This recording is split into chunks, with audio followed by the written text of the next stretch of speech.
विशालपुर राज्य का शासन प्रशांत वर्मा नाम का राजा करता था। उनके पास विकास वर्मा नाम का मंत्री था। वो बहुत चतुर था। उस राज्य में किसी को कोई भी समस्या हो तो उसका समाधान के लिए मंत्री के पास ही आते थे। एक दिन दरबार में एक व्यापारी आया। राजा को प्रणाम कर, महाराज, मेरा नाम राम सिंह है। मैं अलकापुर गांव का निवासी हूँ। हमारा पुश्तैनी व्यापार है महाराज।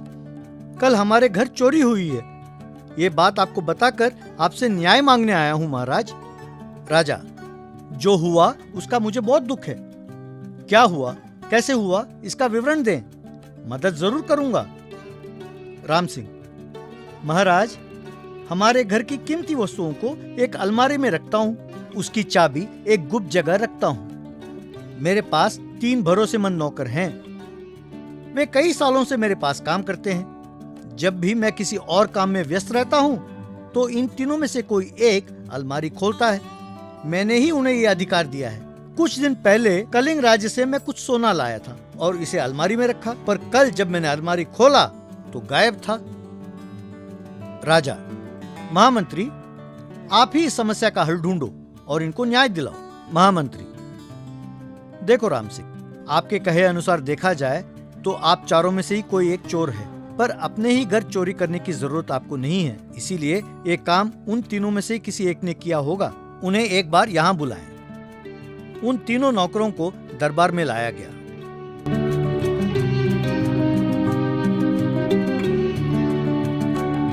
एक, महाराज, मैं निर्दोष हूँ। मैं मालिक का सम्मान करता हूँ। मैं ऐसे काम नहीं करता। दूसरा, मैंने जब भी अलमारी खोली तो सिर्फ उनके कहने पर, वरना मैं उस कमरे में प्रवेश भी नहीं करता। मेरा विश्वास करो। तीसरा, महाराज, जो पैसे मालिक देते हैं मैं उसी में संतुष्ट हूँ। मुझे चोरी करने की जरूरत नहीं है। मेरे मन में ये विचार आ भी नहीं सकते। महामंत्री, जब तक ये ना पता चल जाए कि चोर कौन है, तुम तीनों बाहर नहीं जा सकते। इन तीनों को कारागार में बंद कर दो। सिपाही उन तीनों को वहां से ले गए।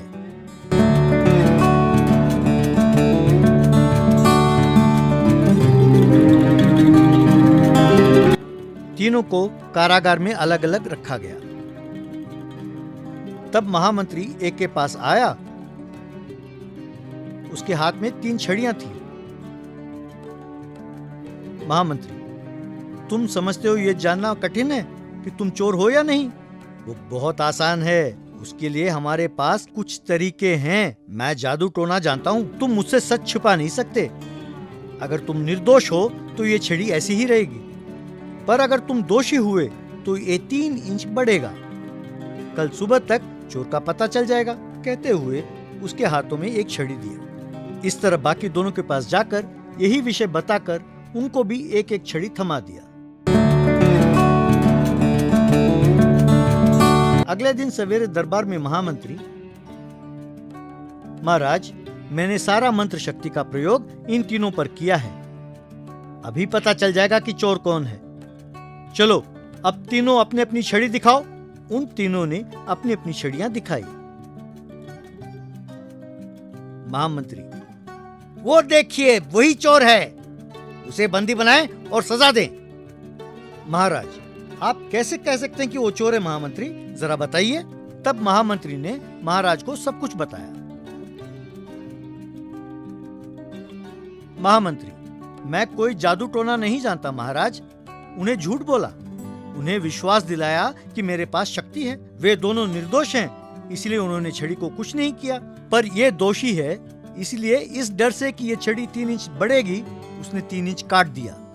चाहे तो आप देख लें। उसके हाथ की छड़ी दूसरे छड़ियों से छोटी है। महाराज ने देखा कि उसके हाथ की छड़ी छोटी थी।